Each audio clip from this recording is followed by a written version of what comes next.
Bom, o nosso conteúdo de Brasil hoje é o Segundo Reinado. E, pessoal, lembrem que o Segundo Reinado ele teve início em 1840, quando o Congresso Brasileiro, para evitar a fragmentação do nosso país, decidiu antecipar a maioridade de Dom Pedro II. Fato esse que é conhecido como o golpe da maioridade. Dom Pedro II, com apenas 14 anos de idade, ele foi coroado rei, ele foi coroado imperador do Brasil. Mas, pessoal, é aquilo que eu falei para vocês na segunda-feira. Dom Pedro II, ele teve a sua maioridade antecipada. Dom Pedro II, ele foi coroado rei, ele foi coroado imperador. Mas entendam que Dom Pedro II, ele era apenas uma criança, né? 14 anos de idade. Então, Dom Pedro II, ele não tinha nenhum discernimento ainda do que era governar o nosso país. Então, na realidade, nesse iniciozinho do Segundo Reinado, Dom Pedro II, ele tinha que aprender a governar. Na realidade, Dom Pedro II, nesse iniciozinho, ele vai ser completamente manipulado pelo tutor dele, chamado de Aureliano Coutinho. Aureliano Coutinho, ele era o tutor de Dom Pedro II, e foi o Aureliano Coutinho que, nesse momento, manipulou o nosso jovem imperador. E, pessoal, seguindo os conselhos de Aureliano Coutinho, Dom Pedro II, ele transformou o Brasil em uma monarquia parlamentarista. Como Dom Pedro II, ele era muito jovem ainda, e obviamente ainda não sabia como governar o nosso país, o Aureliano Coutinho, ele aconselhou Dom Pedro II, e Dom Pedro II acatou, transformar o Brasil em uma monarquia parlamentarista, porque dessa forma, Dom Pedro II, ele não precisaria governar o nosso país. Quem iria governar o nosso país seria um primeiro-ministro. Até porque lembrem que em uma monarquia parlamentarista, o rei, ele é chefe de Estado, mas ele não é chefe de governo. O chefe de governo é o primeiro-ministro, e é o primeiro-ministro que vai governar. Sendo que aí é que está. O Aureliano Coutinho, ele não queria que Dom Pedro II perdesse os seus poderes. Na realidade,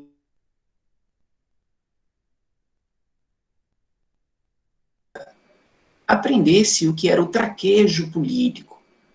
O que Aureliano Coutinho queria é que Dom Pedro II ele aprendesse como se governar um país. Então, na realidade, esses primeiros ministros, a ideia do Aureliano Coutinho é que eles fossem os professores de Dom Pedro II. Que Dom Pedro II pudesse aprender como se administrar um país, como se governar um país. Então, para que Dom Pedro II não perdesse os poderes, Aureliano Coutinho ele sugeriu que o Dom Pedro II implementasse no Brasil o que ficou conhecido como parlamentarismo às avessas. Porque no parlamentarismo às avessas, o primeiro-ministro, que é aquele indivíduo que vai governar o país, o primeiro-ministro ele era indicado, ele era nomeado pelo próprio Dom Pedro II, pelo próprio rei. O que é diferente do parlamentarismo clássico, o parlamentarismo inglês. No parlamentarismo clássico, tradicional, o primeiro-ministro ele não é escolhido pelo rei. Ele é eleito pelo parlamento. Mas aqui no Brasil, não. O parlamento ele não iria eleger o primeiro-ministro. O primeiro-ministro ele seria eleito ou melhor, ele seria nomeado, ele seria indicado pelo próprio rei. Dessa forma, Aureliano Coutinho ele garantia o futuro de Dom Pedro II. Porque entendam, se o primeiro-ministro ele é nomeado, ele é indicado pelo rei, consequentemente, esse primeiro-ministro é um cargo de confiança. Porque se é o rei que nomeia, o rei ele pode demitir o primeiro-ministro para nomear um novo na hora que ele quiser. Então, entendam que nesse iniciozinho de segundo reinado, nos primeiros 5, 6 anos de primeiro reinado, de segundo reinado, melhor dizendo, os primeiros ministros eles vão servir como professores de Dom Pedro II. Mas após 5, 6 anos, aprendendo o que era governar, o que era administrar um país, percebam que Dom Pedro II, ele próprio vai governar o Brasil. Porque, volto a dizer, como o primeiro-ministro é um cargo de confiança, depois que Dom Pedro II aprendeu como se administrar, como se governar o Brasil, entendam que o primeiro-ministro vai fazer, depois que Dom Pedro II adquirir essa maturidade política, é cumprir uma ordem dada pelo Dom Pedro II. Depois que Dom Pedro II ele aprendeu como se governava, o Dom Pedro II ele vai dizer o que o primeiro-ministro precisa fazer. E o primeiro-ministro só vai balançar a cabeça, caso contrário seria demitido, para que o Dom Pedro II ele pudesse nomear um novo primeiro-ministro. Então, entendem? Parlamentarismo às avessas, porque o rei ele vai ser simultaneamente chefe de Estado, mas também vai ser chefe de governo. Nesse iniciozinho, nos primeiros 5, 6 anos do segundo reinado, Dom Pedro II, de fato, ele não governou, porque ele era uma criança, ele não sabia como governar. Mas após 5, 6 anos, aprendendo com os primeiros ministros, o Dom Pedro II, ele de fato vai governar o nosso país. Daí o nome parlamentarismo às avessas, porque o parlamentarismo no segundo reinado, ele não vai retirar os poderes do rei. Mas, pessoal, uma outra coisa que vocês precisam saber é que o Dom Pedro II, sendo obviamente orientado pelo Aureliano Coutinho, ele vai fazer um revezamento político.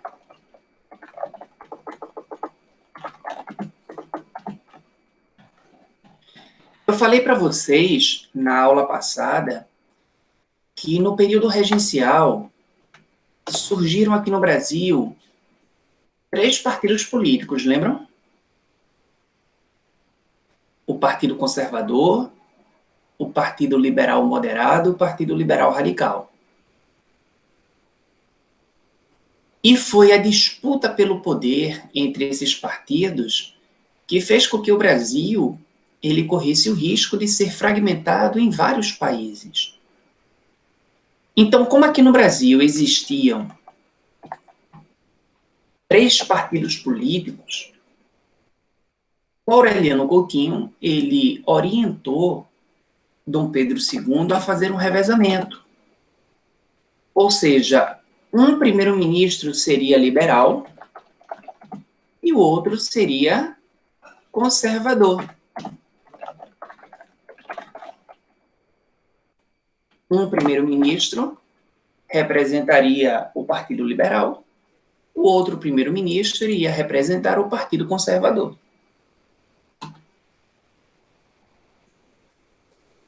E dessa forma, Aureliano Coutinho ele dizia para Dom Pedro II que Dom Pedro II iria evitar uma nova disputa política entre esses partidos. Porque se Dom Pedro II ele não fizesse esse revezamento, liberais e conservadores mais uma vez iriam disputar o poder. Ou seja, iria acontecer no segundo reinado o que aconteceu no período regencial. Mas, pessoal, tem um detalhe. Daqueles 3 partidos, 2 partidos eram os partidos de peso do nosso país. 2 partidos, eles eram considerados os partidos principais. E são esses os partidos que vão fazer parte desse revezamento, que é o Partido Liberal Moderado,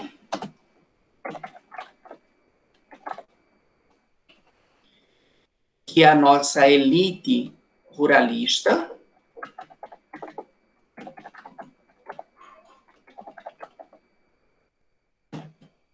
e conservadores, que eram integrantes da corte de Dom Pedro II. O Partido Liberal Radical,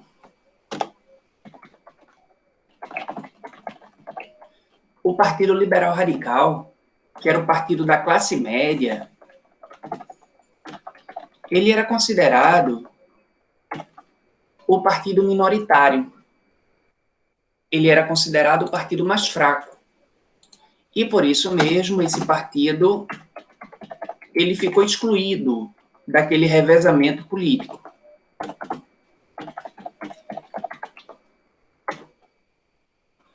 Portanto, um primeiro-ministro era um latifundiário, o outro primeiro-ministro era um integrante da corte.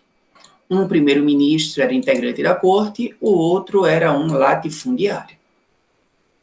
Os intelectuais, a classe média, não faziam parte desse revezamento.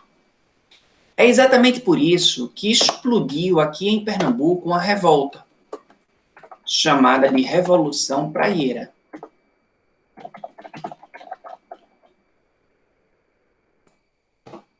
A Revolução Praieira explodiu aqui em Pernambuco em 1848. E essa revolta, ela foi organizada pela classe média pernambucana.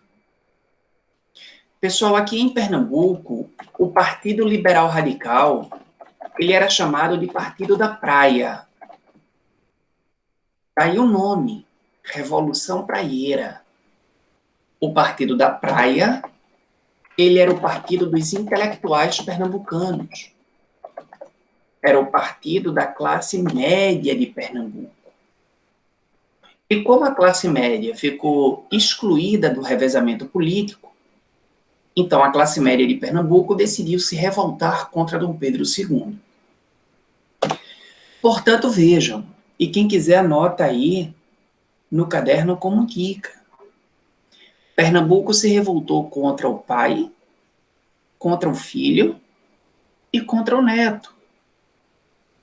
O pai, Dom João VI, é a Revolução Pernambucana de 17. O filho, o Dom Pedro I, é a Confederação do Equador. E o neto, Dom Pedro II, é a Revolução Praieira. Então, Pernambuco se revoltou contra os três, Dom João VI, Dom Pedro I e Dom Pedro II. E, pessoal, a Revolução Praieira, ela foi a última revolta emancipacionista.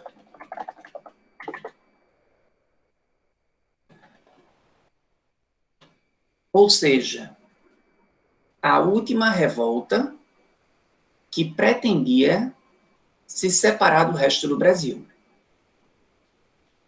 O objetivo da Revolução Praieira era transformar Pernambuco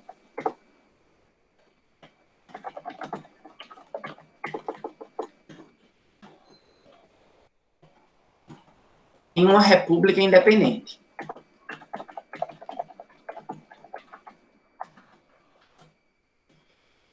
Esse era o objetivo da Praieira. Transformar Pernambuco em uma república, em um país independente do resto do Brasil. E essa foi a última revolta emancipacionista que aconteceu na nossa história. Mas, pessoal, diferentemente do que aconteceu em 17, diferentemente do que aconteceu em 24, em 48, Pernambuco não conseguiu se separar. A classe média se revoltou mas o fato é que ela não conseguiu proclamar uma república. Essa revolta ela foi sufocada pelo exército brasileiro sem que a classe média conseguisse proclamar uma república. Então, cuidado com isso, tá? A classe média de Pernambuco chegou a se revoltar, mas o fato é que ela não conseguiu separar Pernambuco do restante do Brasil. Mas, pessoal, Dom Pedro II, ele decidiu, em vez de...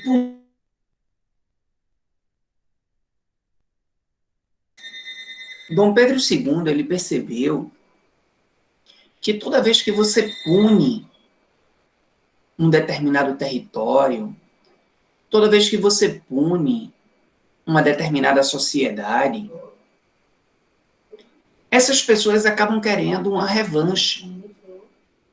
Toda vez que você pune, você acaba despertando o desejo nas pessoas de se revoltarem novamente. Toda vez que você derrota alguém e humilha alguém, pune alguém, esse alguém ele vai passar a nutrir um ódio profundo contra você e vai querer se revoltar mais uma vez. Então, para evitar qualquer tipo de problema com Pernambuco, Dom Pedro II ele decretou anistia política, ou seja,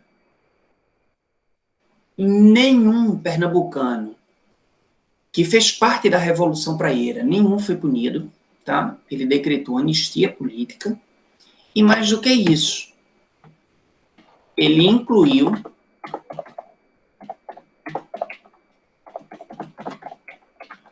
a classe média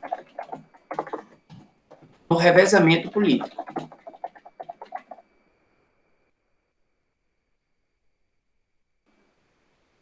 Então, a partir de 1850, a praieira durou 2 anos, tá? Então, a partir de 1850, nesse revezamento político, Dom Pedro II, ele acrescentou a classe média. Isso para evitar novas revoltas.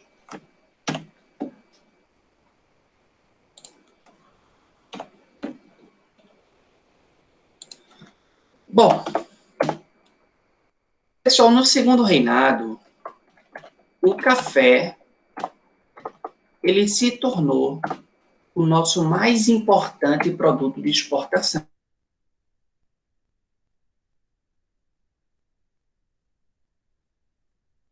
Se tornou o produto rei do Brasil. Porque o café ele vai se tornar o nosso mais importante produto de exportação. E, pessoal, o café ele é produzido em larga escala, inclusive até hoje, tá? No Sudeste. O Sudeste é o maior centro produtor de café do nosso país. Isso porque no Sudeste existe um clima subtropical e um tipo de solo que é muito fértil, chamado esse solo de terra roxa. Então, esse clima mais frio, esse clima subtropical e essa terra extremamente fértil, a terra roxa, acabam criando as condições naturais, que são as condições perfeitas para o plantio do café. Mas, pessoal, para ser bem específico, quando a gente fala em café, o café ele é produzido em larga escala no Vale do Paraíba. O Vale do Paraíba está no Rio de Janeiro. E no Oeste Paulista.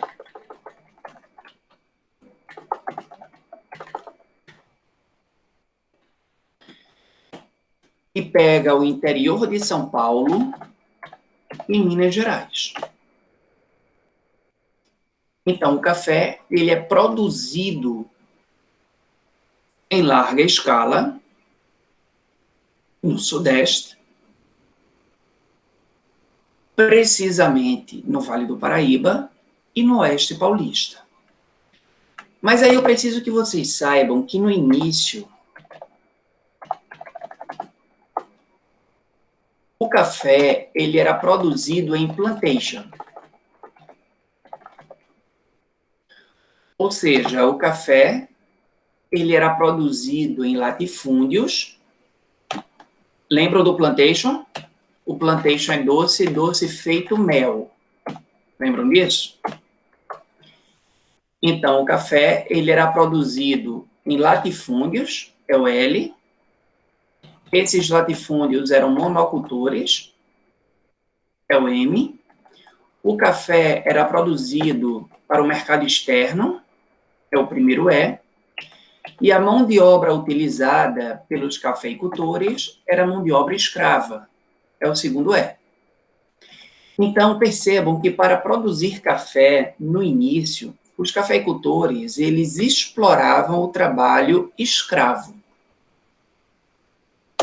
Mas em 1850, sendo pressionado pela Inglaterra, Dom Pedro II, ele foi obrigado a assinar uma lei chamada de Lei Eusébio de Queiroz.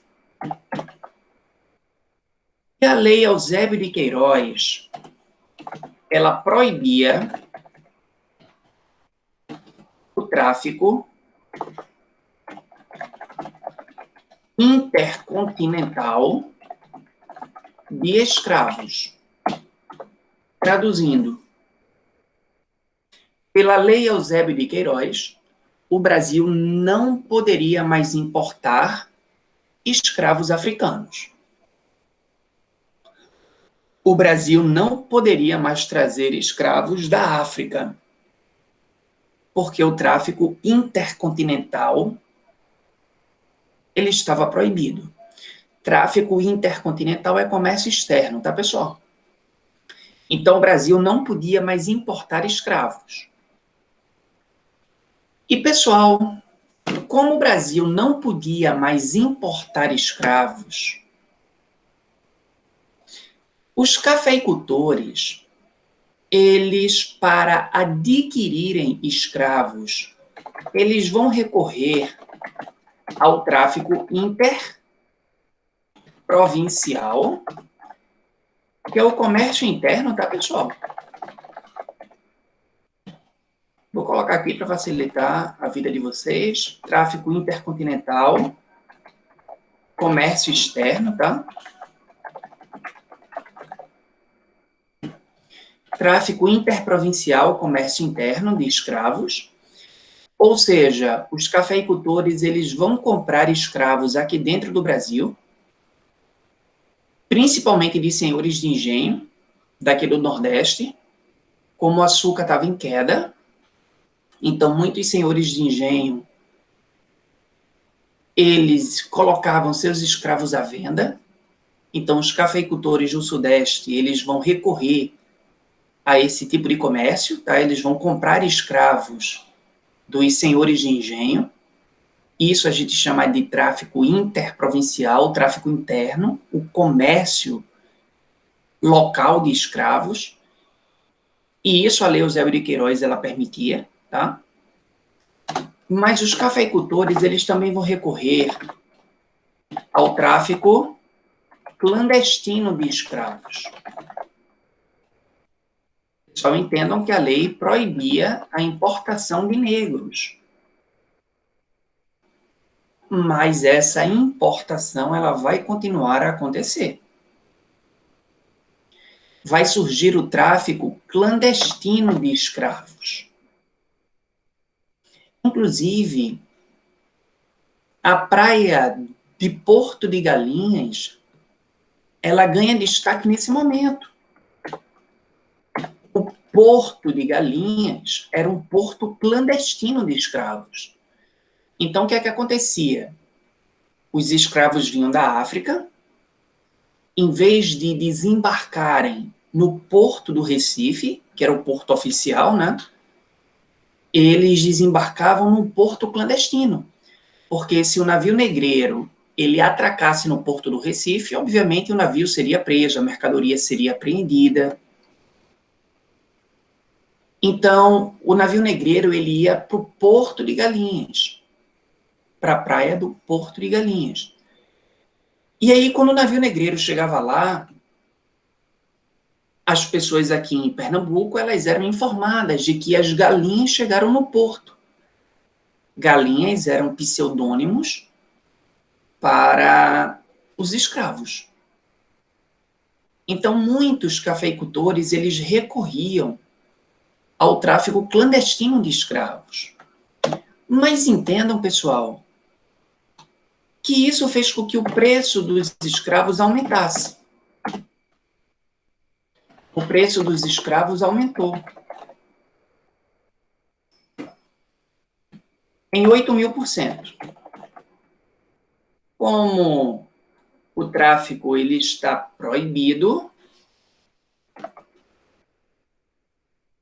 então, obviamente, esses escravos que entravam no Brasil de forma ilegal, eles tinham o seu preço muito acentuado, porque o traficante ele tinha que compensar no preço o risco que ele estava correndo.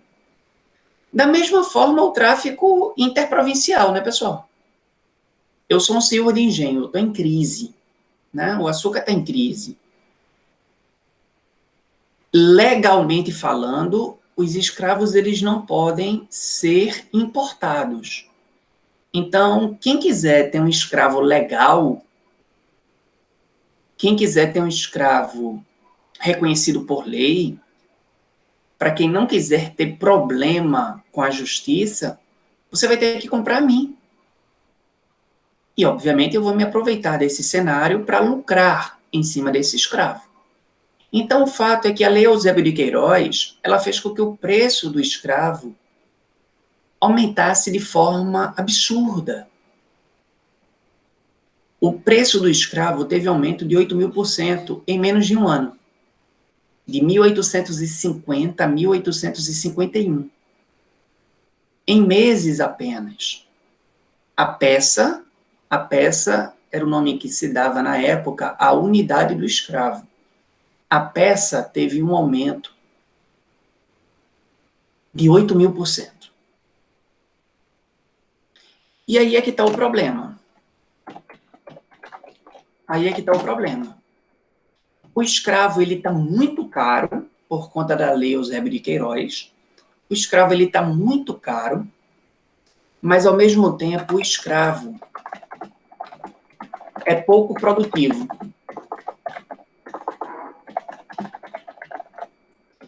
O escravo ele é pouco produtivo. Pessoal, entendam que o escravo ele não se sente motivado a produzir muito.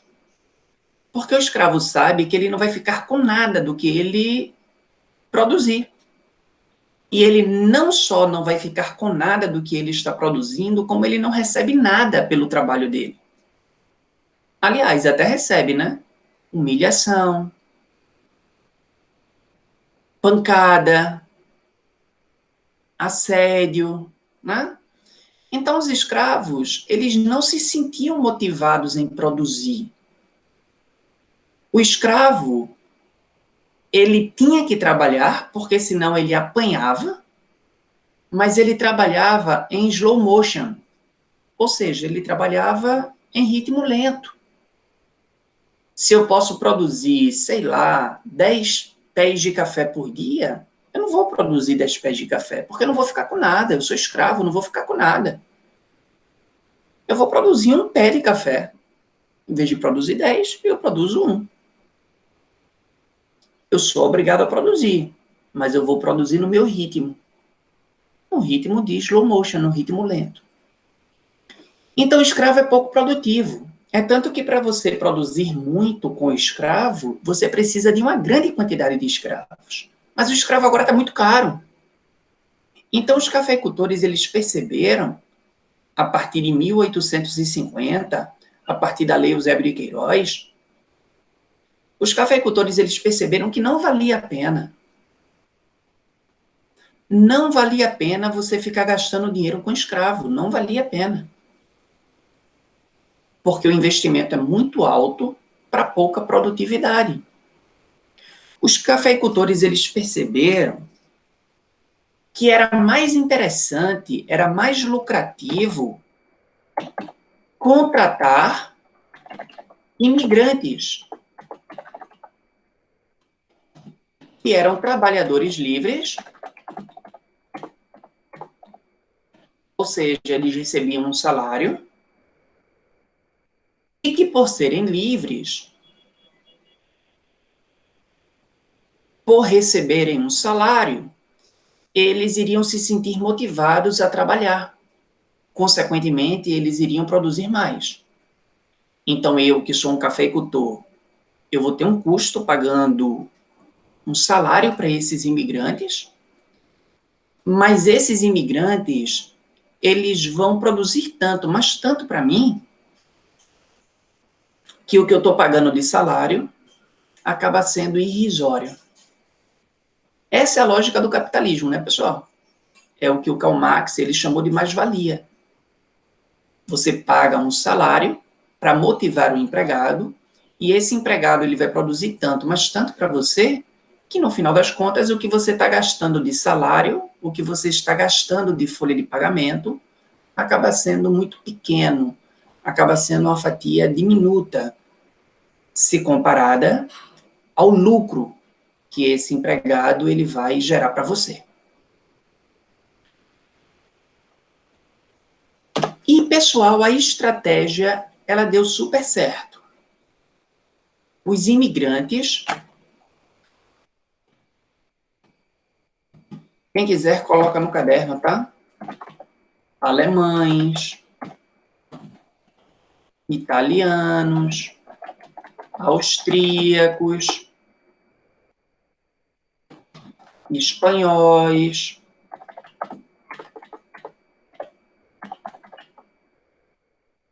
portugueses, enfim, a estratégia ela deu certo. Os imigrantes,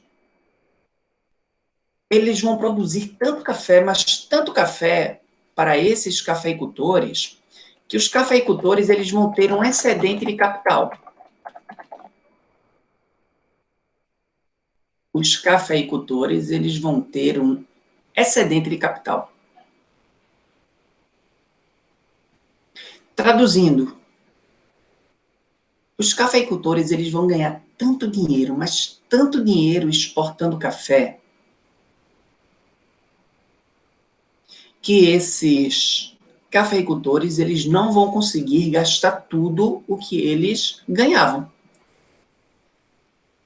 Por mais que eles gastassem dinheiro, o dinheiro ainda sobrava. Isso é o que a gente chama de excedente de capital. É quando você tem tanto dinheiro, mas tanto dinheiro que o dinheiro sobra. Mas, pessoal, a lógica capitalista, né? A lógica do empresário é ganhar sempre mais. Não importa, o meu dinheiro está sobrando. Não importa.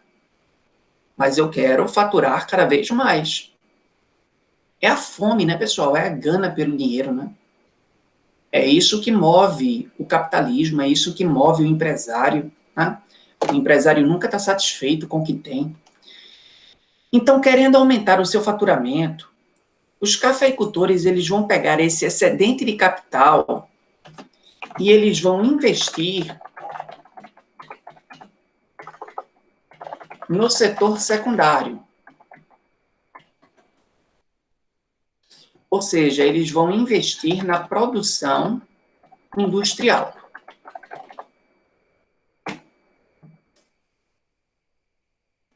Os cafeicultores eles vão pegar essa grana que estava sobrando e vão montar fábricas. Fábricas de bens de consumo.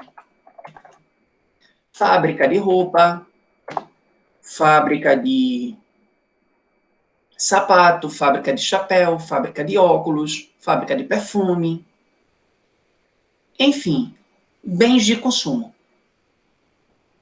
Os cafeicultores, eles queriam, além de vender café, eles queriam vender também produtos industrializados, bens de consumo. E, pessoal, esse investimento em fábricas, isso fez com que o Brasil vivesse um surto industrial.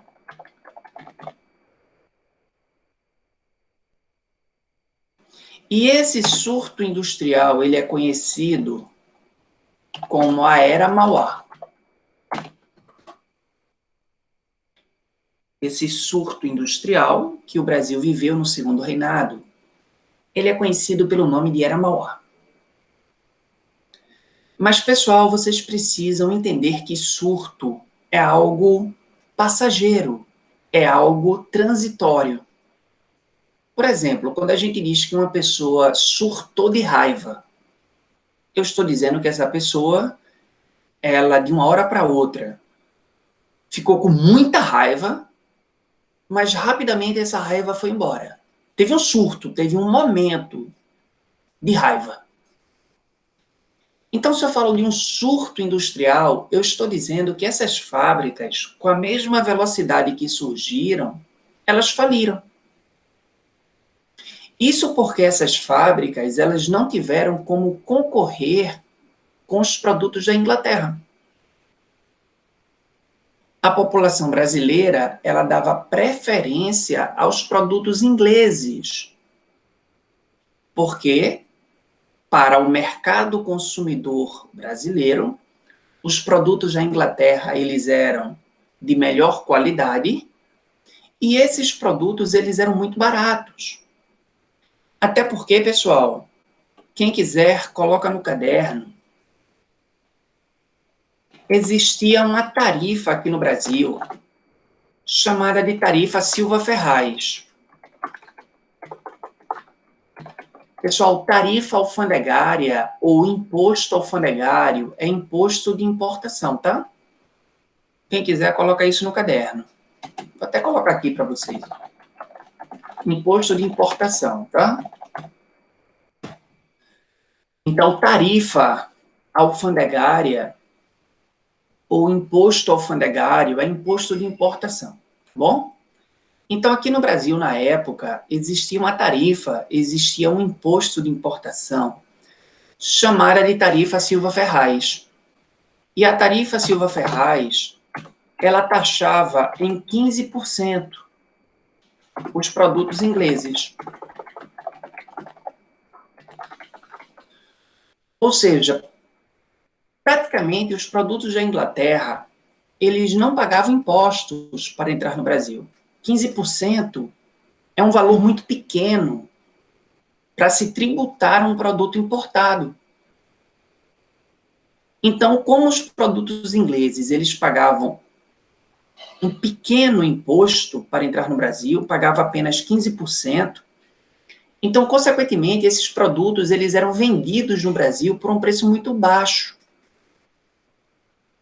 Então, como os produtos da Inglaterra, eles eram muito baratos, e a população brasileira acreditava que esses produtos eram de melhor qualidade, então a população brasileira, ela dava preferência aos produtos ingleses. É mais ou menos o que acontece ainda hoje, né, pessoal? Imagina aí que está tendo uma promoção. E nessa promoção, sei lá, uma camisa da Tommy, que nem é lá a melhor marca do mundo. Mas vamos imaginar que a camisa da Tommy está em promoção e está custando R$ 60.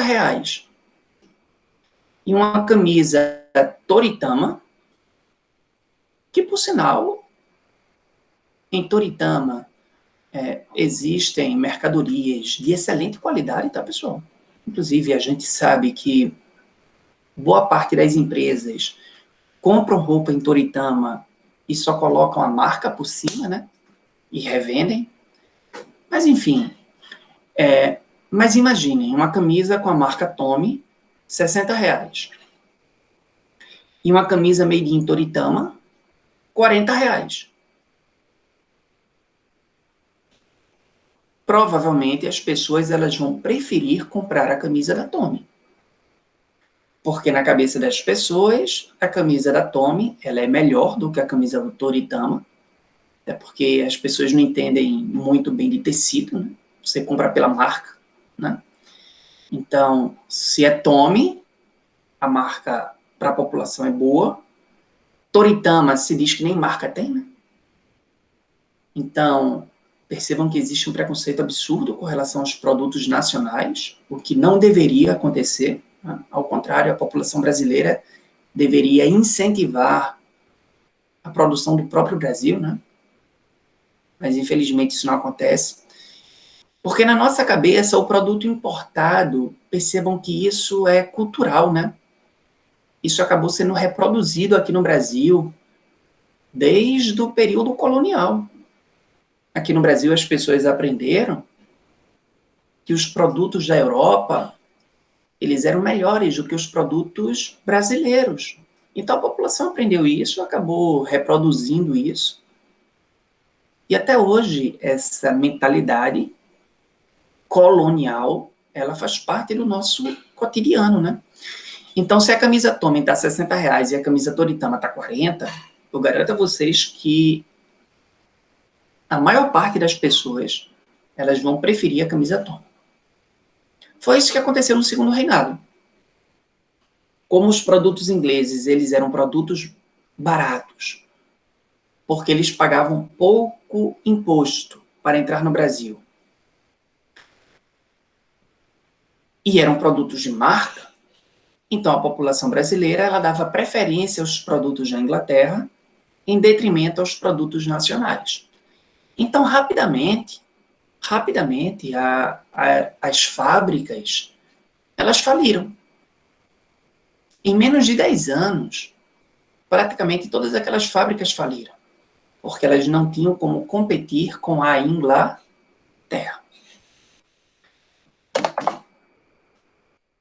Bom, no Segundo Reinado, o Brasil foi um dos protagonistas daquela que é considerada a guerra mais violenta da história da América Latina, chamada essa guerra de Guerra do Paraguai. A Guerra do Paraguai, ela deixou mais de 300 mil mortos. Essa foi a guerra mais violenta. Essa foi a guerra mais sangrenta de toda a história da América Latina. E essa guerra foi uma guerra entre a Tríplice Aliança contra o Paraguai. Tríplice Aliança essa que era formada pelo Brasil, pela Argentina e pelo Uruguai. Foram 3 países contra o Paraguai. Isso porque o Paraguai, que tinha como presidente um cara chamado de Solano Lopes, o Paraguai, ele desejava expandir o seu território. O Paraguai queria ter uma saída para o mar. Vocês sabem que o Paraguai é um país interiorano. O Paraguai não possui litoral.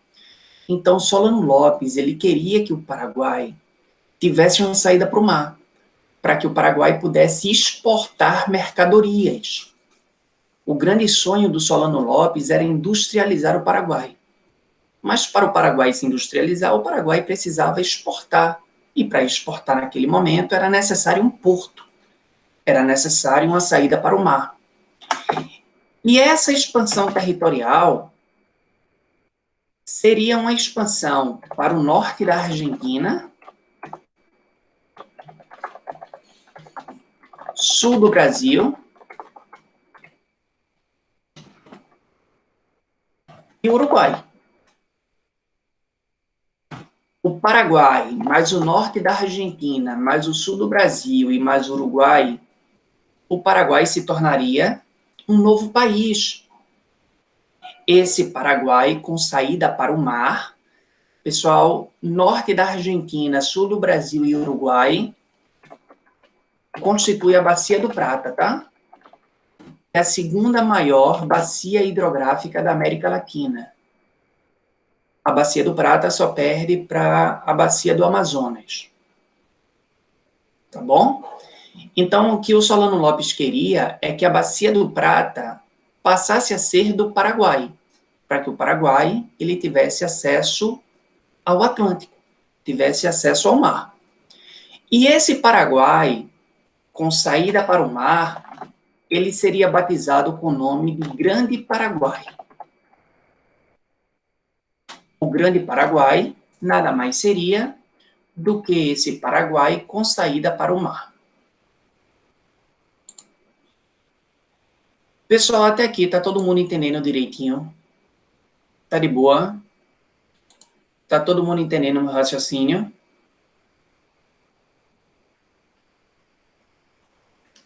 Tá tranquilo? Beleza.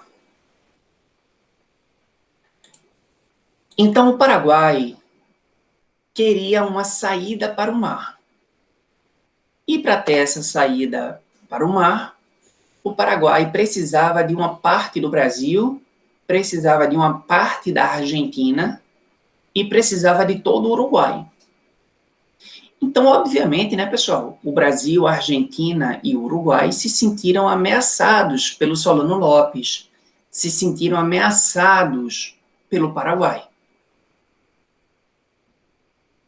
E por isso mesmo, esses três países se uniram e declararam guerra ao Paraguai. E, pessoal, a Guerra do Paraguai, ela teve início em 1864. Vejam que o ano de 64 sempre é um ano complicado, né, pessoal? 100 anos depois foi a ditadura, né? Mas, enfim, a Guerra do Paraguai teve início em 1864 e ela vai terminar em 1870. E, pessoal, essa guerra ela terminou em 1870 com a vitória da Tríplice Aliança.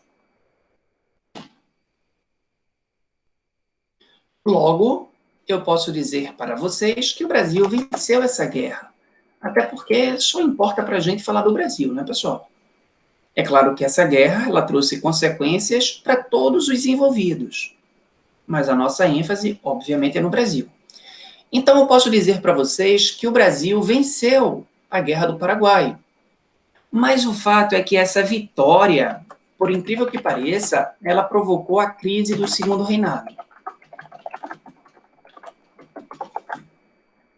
A vitória do Brasil na Guerra do Paraguai, ela provocou a crise do Segundo Reinado. Isso devido a vários motivos. Há vários. O primeiro deles,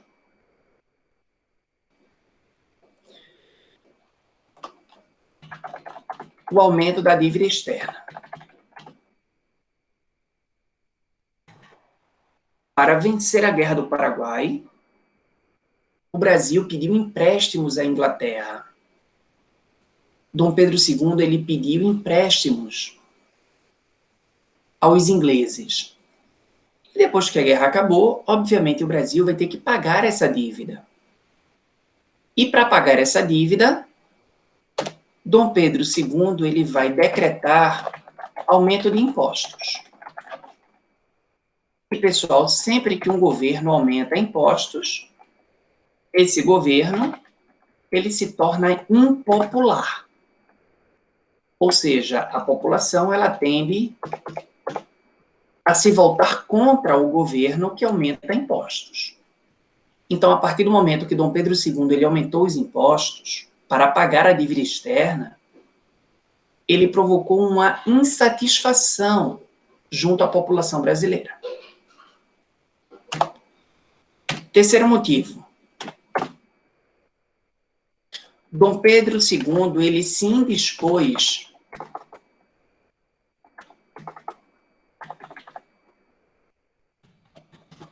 com os militares.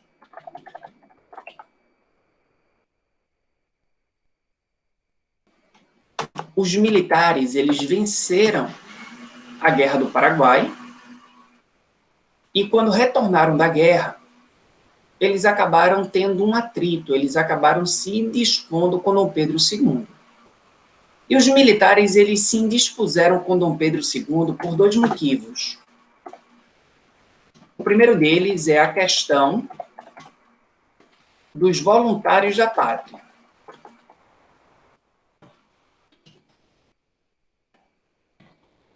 Inclusive, isso já foi questão do Enem, tá, pessoal? Isso já foi questão do Enem.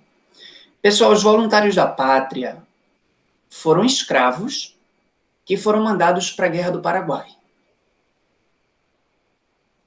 Dom Pedro II, para fortalecer o nosso exército, ele recrutou escravos e mandou esses escravos para a guerra.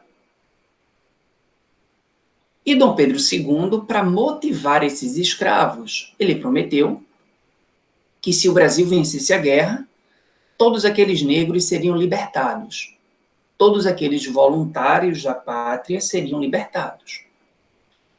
E Dom Pedro II, ele cumpriu a promessa, tá, pessoal? Quando os voluntários da pátria, eles retornaram ao Brasil, eles foram libertados, tá? Sendo que aí tem um problema. Porque eles foram libertados, mas os familiares não.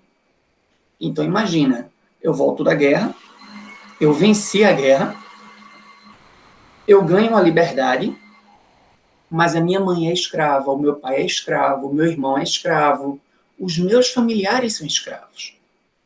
Então, os militares, eles pediram a Dom Pedro II que Dom Pedro II libertasse os familiares desses militares. Os militares alegavam que isso era o mínimo que o Brasil poderia fazer por eles. Eles venceram a guerra para o Brasil. Mas Dom Pedro II, ele se negou. Dom Pedro II disse que esse não era o acordo e que ele não iria libertar nenhum familiar. Então, isso fez com que os militares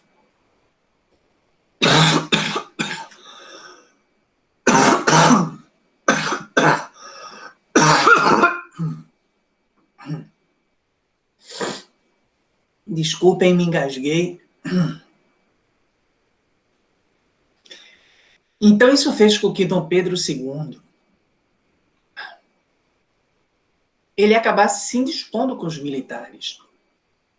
Os militares, eles ficaram chateados com Dom Pedro II pelo fato do Dom Pedro II não ter atendido ao pedido dos voluntários da pátria.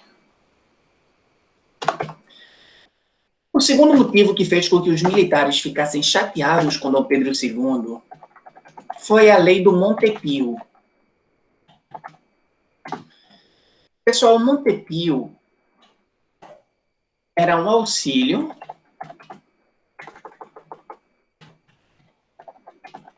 pago aos militares mutilados na Guerra do Paraguai.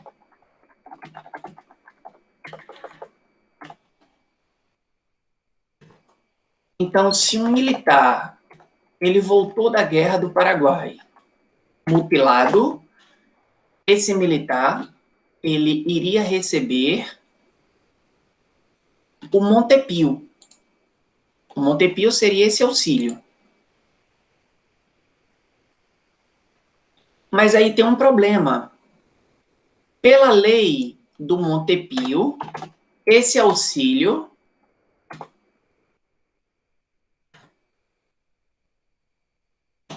seria pago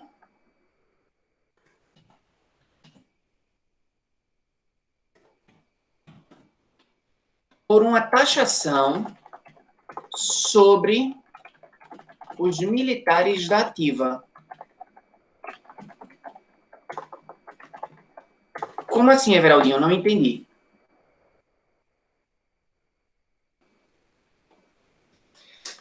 Os militares que voltaram da Guerra do Paraguai, sem terem sido mutilados, os militares que voltaram em plena saúde da Guerra do Paraguai, e obviamente eles vão continuar a servir o exército, esses militares são chamados de militares da ativa. Então, os militares da ativa, quando retornaram da Guerra do Paraguai, eles ficaram sabendo que os militares da inativa, ou seja, os militares que foram mutilados, esses militares iriam receber um auxílio, e até aí tudo bem, né? É justo, né? Mas esse auxílio, ele seria pago pelos militares de ativa. Dom Pedro II, ele iria taxar os militares de ativa, ele iria retirar uma parte do salário dos militares de ativa, para que ele, Dom Pedro II, pudesse pagar esse montepio, esse auxílio, aos militares inativados. E, pessoal, o problema não é o auxílio. Ninguém era contra o auxílio. O que os militares ficaram indignados é que seriam os próprios militares que pagariam esse auxílio, e não o governo. A função é do governo, não é dos militares. Então, isso fez com que os militares ficassem completamente indignados com Dom Pedro II.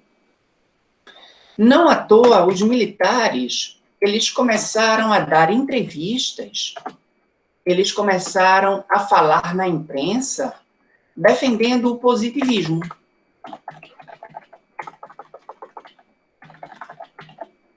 Os militares, indignados com Dom Pedro II, eles começaram a usar a imprensa brasileira, por mais que fosse proibido isso, tá, pessoal?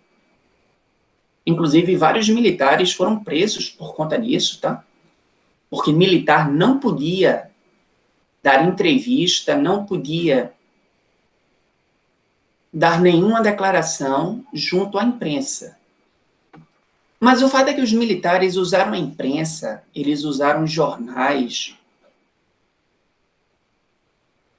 para defender o positivismo. E, pessoal, o positivismo, no campo político, que é o que nós estamos falando agora a gente está falando de política. Então, o positivismo, sob a ótica política, o positivismo defende o seguinte: tudo que é velho deve ser substituído por tudo que é novo. Politicamente falando, o positivismo ele defende isso. Tudo que é velho deve ser substituído por tudo que é novo. E aí percebam, a escravidão é algo velho.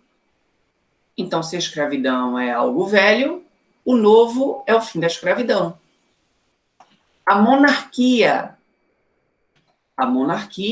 é algo velho. Portanto, o novo para o Brasil seria a república. Enfim, tudo que é velho deve ser substituído por tudo que é novo.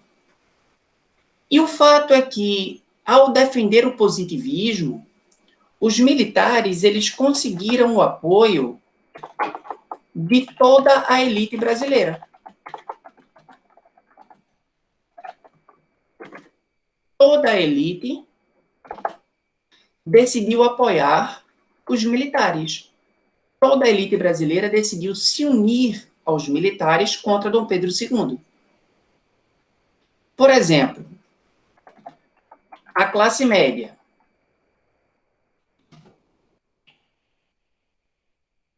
Os intelectuais. A nossa elite pensante. A classe média se uniu aos militares porque ela queria o fim do voto censitário. O voto censitário fazia com que a classe média ela tivesse pouco acesso à vida política do Brasil. Porque a classe média ela é formada por intelectuais. E muitos desses intelectuais, por mais conhecimento que eles tenham, eles não têm grana. Então, o voto censitário ele acabava sendo um empecilho acabava sendo um obstáculo para que a classe média tivesse mais acesso à vida política do Brasil. Se a República é proclamada, consequentemente, uma nova Constituição vai ser criada. E era isso que a classe média queria, uma nova Constituição. Uma Constituição que acabasse com o voto censitário. Os sacerdotes, eles também vão se unir aos militares.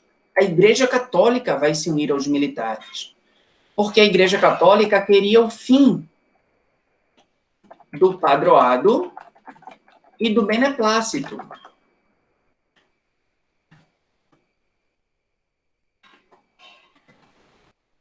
Ou seja, os sacerdotes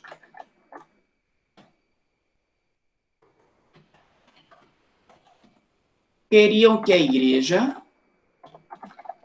deixasse de ser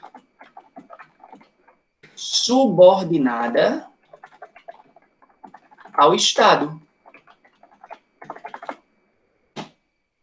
Pessoal, o padroado é o direito de investidura. Cuidado para não confundir investidura com investimento, viu? Investidura significa nomeação. Investidura significa nomeação. Aqui no Brasil, quem escolhia os sacerdotes era o próprio rei. Era o rei que escolhia quem iria ser padre, quem iria ser bispo. Isso é o padroado.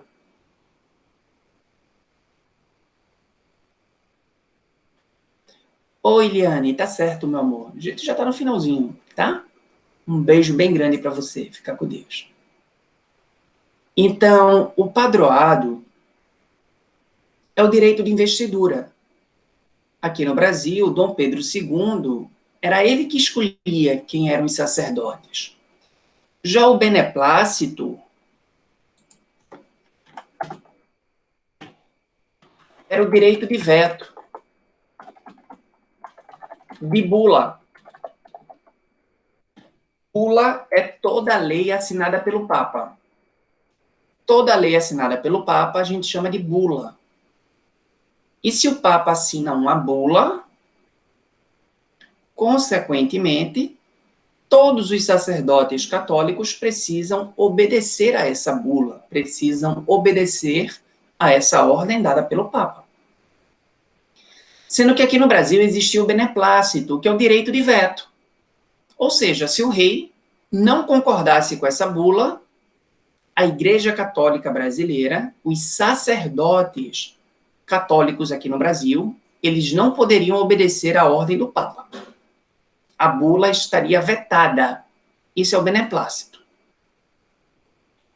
Então, quando os militares eles defenderam o positivismo, e aí entendam que para a Igreja Católica, essa subordinação da Igreja ao Estado, isso é algo velho.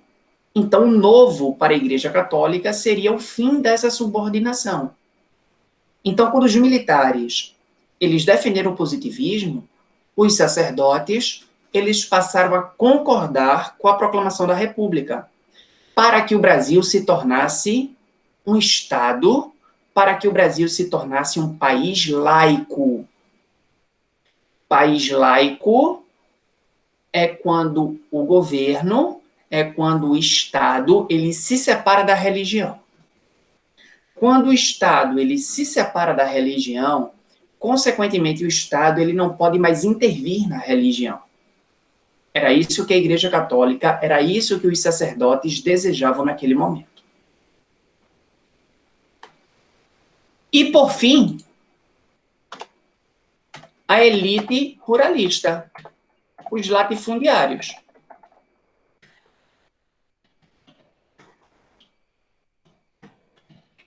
Os senhores de engenho, os cafeicultores, os pecuaristas. Os latifundiários, eles se uniram aos militares, primeiro porque eles desejavam ascensão política. Ou seja, eles queriam governar o Brasil. Para que esses latifundiários governassem o Brasil, Dom Pedro II tinha que ser retirado do poder. E aí já comecem a entender o porquê da República Velha ser a República do Café com Leite. O Brasil vai passar a ser governado pelos cafeicultores. Então, os cafeicultores eles se uniram aos militares, primeiro, para tirar Dom Pedro II do poder. E segundo, os latifundiários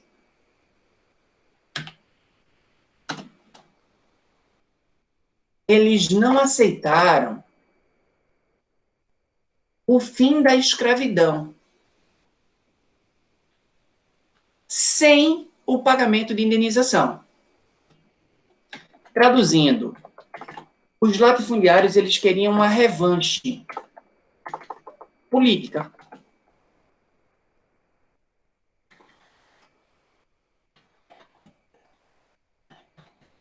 Eles queriam se vingar de Dom Pedro II. Pessoal, em 1888, a princesa Isabel, a mando do pai dela, né, a mando de Dom Pedro II, assinou a Lei Áurea. E a Lei Áurea, ela acabou com a escravidão sem o prévio pagamento de indenização. Pessoal, lembrem que o escravo é uma propriedade privada. Lembrem que o escravo é um bem que o latifundiário comprou. Eu tenho escravo porque eu comprei escravo. E agora o governo libertou o meu escravo. E tudo bem, não tem problema nenhum. O governo libertou o meu escravo, tudo bem. Mas o governo precisa me pagar. Porque eu tive um custo. Eu comprei aqueles escravos. Então, eu não quero ter prejuízo. Então, se eu comprei o escravo e o governo libertou esse escravo, o governo tem que me devolver o dinheiro que eu gastei. Isso é indenização. Sendo que Dom Pedro II, ele não indenizou ninguém. Dom Pedro II, ele simplesmente disse que não tinha grana para indenizar, que a dívida do Brasil estava muito alta junto à Inglaterra e que a prioridade era pagar essa dívida externa. Então, o fato é que os latifundiários, eles ficaram indignados com Dom Pedro II, por conta da Lei Áurea. Então, eles queriam a revanche política, eles queriam se vingar de Dom Pedro II, e, ao mesmo tempo, eles queriam governar o Brasil. Eles queriam uma ascensão política. E, para que isso acontecesse, era necessário que Dom Pedro II fosse retirado do poder. Por isso, os latifundiários eles se unem aos militares. E aí, no dia 15 de novembro,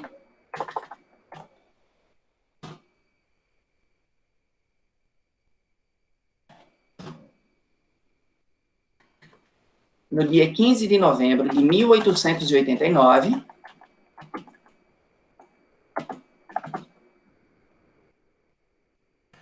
o Marechal Deodoro da Fonseca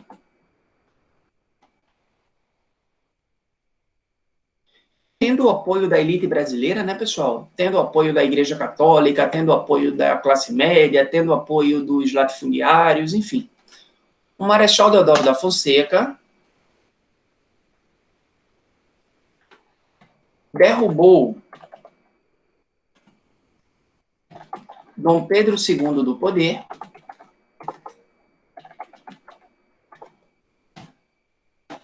e proclamou a República. E com a proclamação da República, a gente diz que se tem fim o segundo reinado e se tem início a chamada República Velha. Mas sobre ela, a gente só fala na próxima segunda-feira. Tranquilo? Dúvidas, dúvidas, dúvidas? Gostaram da aula de hoje? Se gostou, coloca aí. Foi top. Se não gostou, coloca frustrante.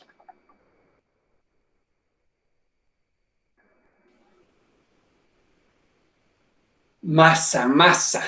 Então, um beijo bem grande para vocês, bons estudos e até a próxima segunda, se Deus quiser.